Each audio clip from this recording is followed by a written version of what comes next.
Bonsoir à tous. Voilà, on va revenir un peu pour débriefer du Barça Atleti, les gars, parce qu'il n'y a pas que le Barça A, il y a aussi le Barça Atleti qui jouait.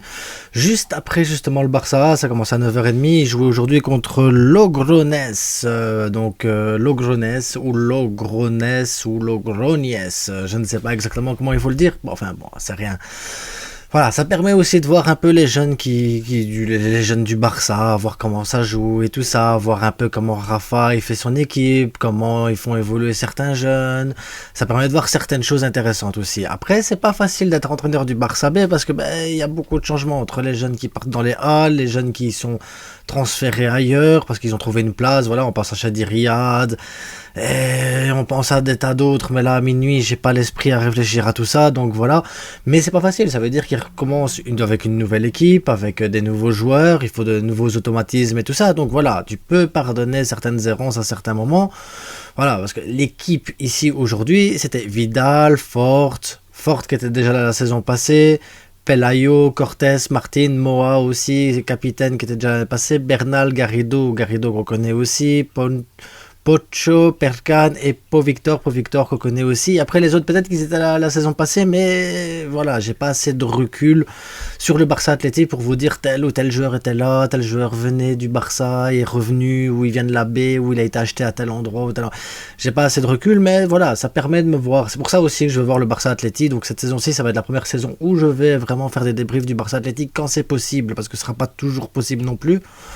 Mais ça permet de voilà, découvrir les gars, découvrir en étant zen, détendu et tout ça. Donc ici, ils se sont déplacés à Logroñés, ils ont perdu 1-0 sur leur terrain avec un but marqué à la 10e minute de Escobar. Escobar qui a marqué le but. Escobar qui est un ancien joueur du Barça, il a passé une saison à Barcelone avant de partir à Logroñés.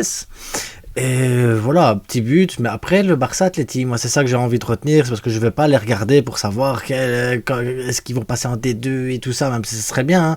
Savoir un peu comment ça se passe le championnat aussi, la division 3 qui est beaucoup plus physique, qui est beaucoup plus dur, un championnat qui est très proche de la Liga quand même, la première division, parce que voilà, les joueurs ils gagnent, donc ils perdent du temps, ils font des fautes.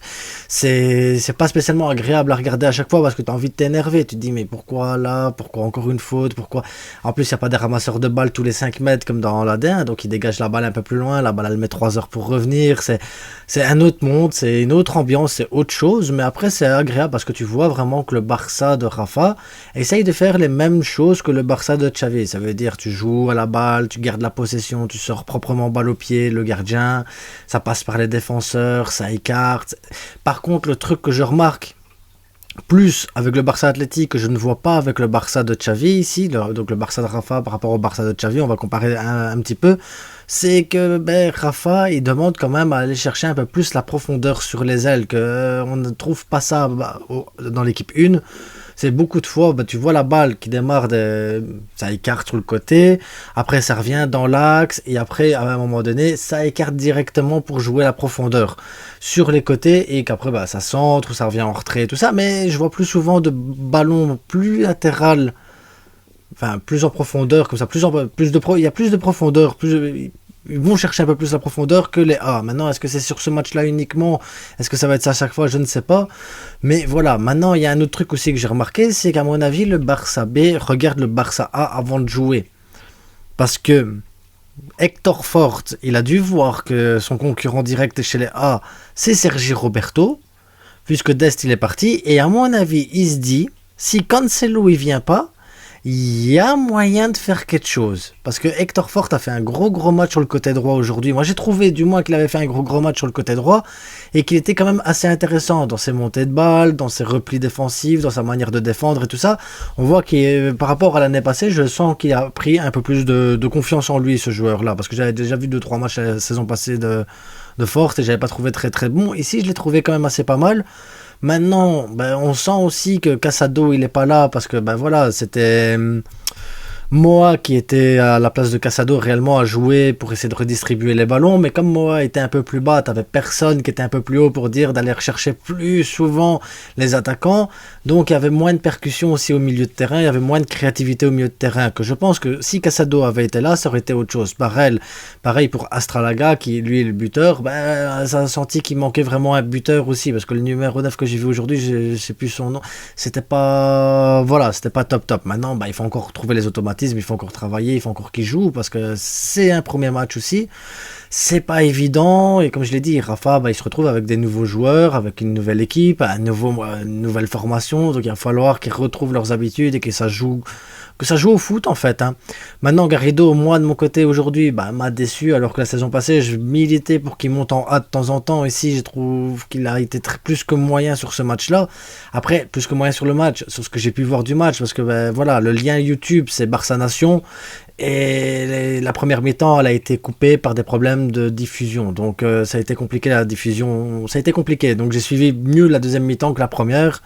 Mais un petit match assez sympa quand même à suivre. On voit quand même des phases de jeu qu'on voit avec les A. On voit vers quoi Rafa il veut aller avec les B. Et il y a des bonnes choses. Il y a des joueurs qui sont aussi pas mal. Et il y a eu une grosse action du Barça. Mais vraiment, quand je vous dis une grosse action, c'est une action construite. Hein. La passe, le truc, la balle entre les défenseurs, le mouvement de l'attaquant. L'attaquant, c'était que je me trompe pas, Pau Victor, je pense, ouais, c'est ça. Pau Victor qui fait une frappe sur la barre, là, mais vraiment le mouvement de l'action, s'il y a moyen que je retrouve le truc et tout, je pense que ça passe à la 60e minute, quelque chose comme ça, j'ai pas noté grosse action Barça, non. Je pense que c'est entre la 60e et la 70e minute, là, vraiment grosse action du Barça. D'ailleurs, c'est le fini goal, franchement, c'est totalement mérité, parce que le Barça, l'air de rien, a dominé le match, a dominé son adversaire sur la technique, sur la possession et tout ça. Maintenant, ça manque le physique, mais bon, les gars, ils ont 17, 18, 19 ans, 20 ans pour certains. Ils jouent contre des pères de famille, les gars. Il faut pas oublier qu'ils jouent contre des pères de famille qui jouent en Division 3 et que c'est des bouchers. Hein. Il faut voir le nombre de cartons jaunes que l'arbitre il a sifflé. C'est une catastrophe. Une catastrophe. Les matchs, ils sont saccadés par des fautes. Ils sont tout le temps. Bref, il faut savoir regarder les matchs là quand même et il faut regarder le positif. Le positif, il y a vraiment du jeu et tout ça, c'est vraiment agréable. Bon, en attendant les gars, une petite annonce comme ça. Jeudi, je vais essayer de faire un live en direct pendant le tirage au sort de la Ligue des Champions parce que je pense que c'est jeudi le tirage au sort de Ligue des Champions. Donc je vais essayer d'être en live, comme ça on va essayer de commenter ça ensemble. Ça sera ouvert uniquement aux abonnés et uniquement aux abonnés. Pas envie d'avoir plein de gens et tout ça qui viennent, c'est bon, juste les abonnés qu'on puisse discuter, tiens Barça il va tomber contre lui, on a de la chance, pas de chance et tout ça.